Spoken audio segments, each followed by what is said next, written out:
Every morning for as long as anyone could remember, the people of this town drew water from wells, deep ones. The town is named for them. The water was good.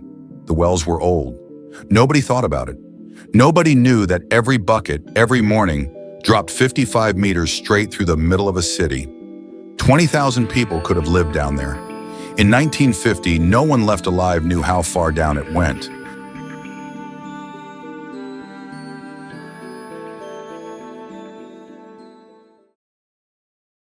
"13 years later, a man in the town of Derinkuyu decided to make his house bigger. We don't know his name. No report records it. He is the most consequential anonymous person in Turkish archaeology. He knocked through his basement wall and found a room. Behind the room, a passage. Behind the passage, more. Under his floor was a city carved 85 meters into solid rock. 18 levels by the current estimate. Kitchens with ovens. Tandir ovens. The same design still used in Cappadocian villages this morning. Stables, wine presses, oil presses, storage rooms, refectories, chapels. A room with a barrel-vaulted ceiling that appears to have been a school. Since then, more than 600 separate entrances have been found. Many of them are in people's basements. They have always been in people's basements. An Italian researcher who has spent decades mapping these places calls it a stone iceberg. What's above ground is the smallest part, and Derinkuyu isn't rare. More than 360 underground settlements have been located across Cappadocia, across 20,000 square kilometers of volcanic rock. This is not a site, it's a habit. Now, the detail that changes what this place is. The doors lock from the inside. Half a ton of carved stone, rolled across the passage, seated into the rock. There's no handle on the far side. It cannot be opened from outside. It was never meant to be, and every level locks separately. If they took the first floor, you sealed the second. If they took the second, you went deeper. The city could be amputated one layer at a time and go on living underneath. The water came from deep underground, drawn up inside the sealed city, which means the supply couldn't be poisoned from above. Thousands of ventilation shafts, fresh air to every room, 85 meters down. Some doubled as wells. Some doubled as a way to talk between levels. There are tombs down there, temporary ones. When someone died during a siege, you couldn't bury them. Going up was how you died.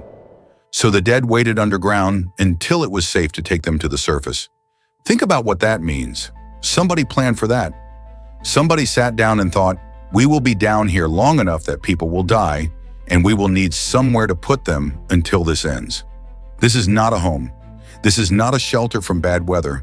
This is a place to hide, and it was built for hiding often. The rock made it possible.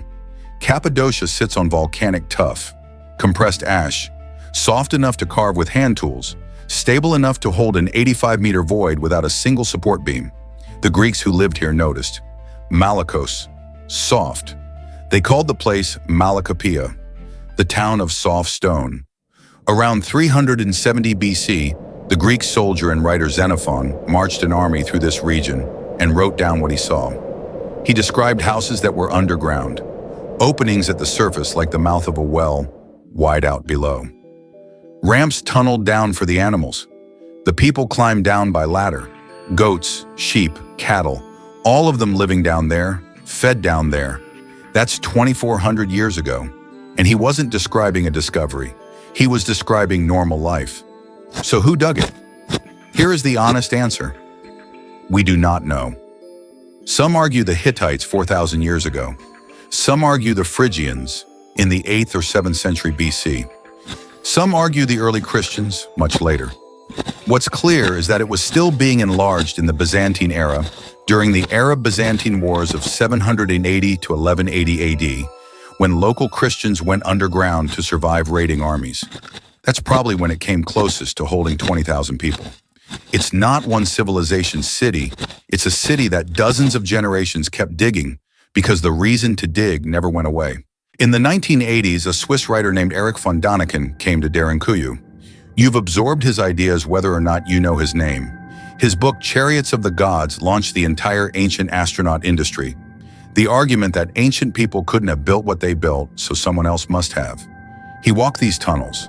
He looked at the shafts, the doors, the 85 meters of engineered darkness, and he concluded that a structure this sophisticated must have been protection against attacks from the air. Extraterrestrials.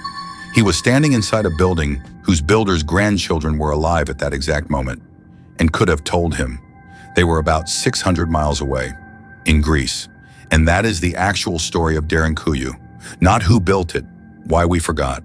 For centuries, the Greek-speaking Christians of Cappadocia lived on top of this thing and used it the way you'd use a storm cellar.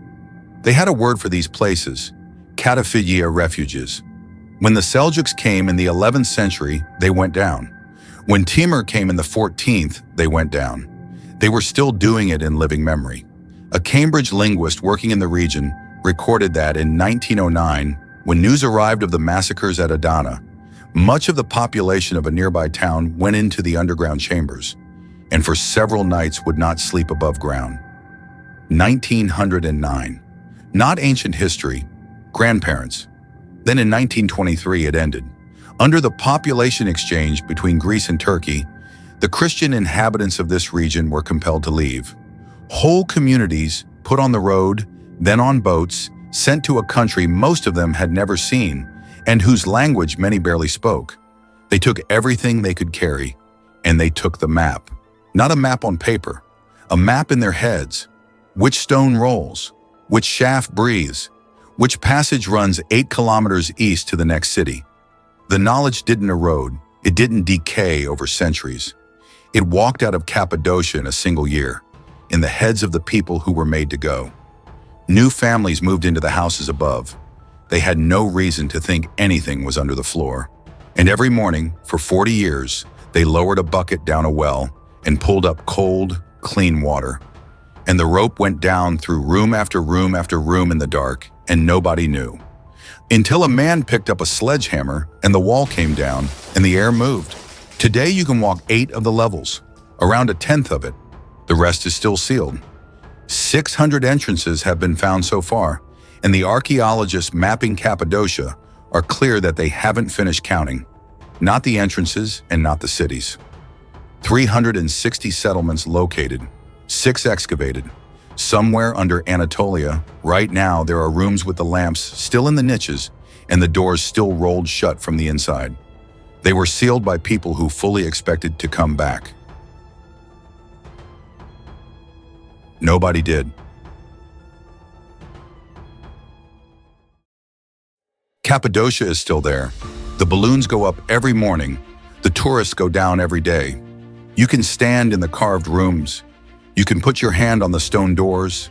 8 levels down, the air still moves. And under the town, under Anatolia, the rest of it waits. Still sealed, still dark, still being counted.